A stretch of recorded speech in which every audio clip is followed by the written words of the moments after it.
Hi friends, आज मु मटर आलू पनीर उपर गोटे रेसिपी करिया जाउची। प्रथम गोटे कड़ाई मु ततेई रखी दउची। एथरे किछि मसला गुंड करिया पे मु प्रथमे पानमधुरी, जीरा,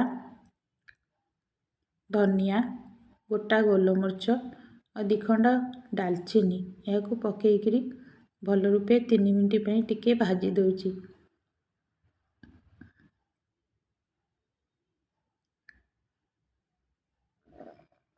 यह भाजी हेबा परे मु गोटे ग्राइंडर को याको काढ़ी दउची गुंड करिया पे।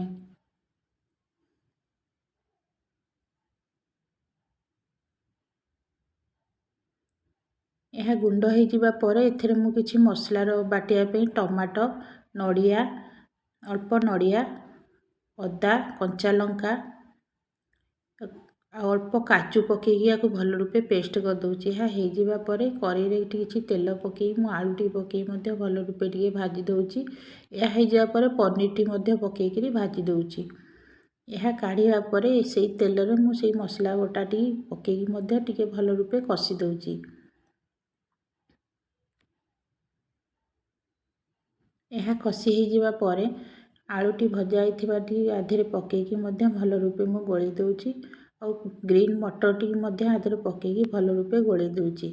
एथरे स्वाद अनुसार लूण हळदी मध्य पकेइकी गोळी दउची। यह टिके सही जिबा परे मु किछि गरम पानी नेइची। यार क्वांटिटी अनुसार गरम पानी मध्य आधेरे देइकी भल रूपे घांटी दउची। यह फुटिबा परे टिके पनीर आधेरे मध्य पकेइ दउची। जो मसला गुंड टी प्रथमे करथिली ताकू मध्य आधेरे पकेइकी भल रूपे घांटी दउची। यह को 10 रु 15 मिनिट पई फुटिया पई छाड़ दउची। एबे हेई गलानी तरकारी। यह को मु गोटे बाउल साइज रे काढी दउची। देखंतु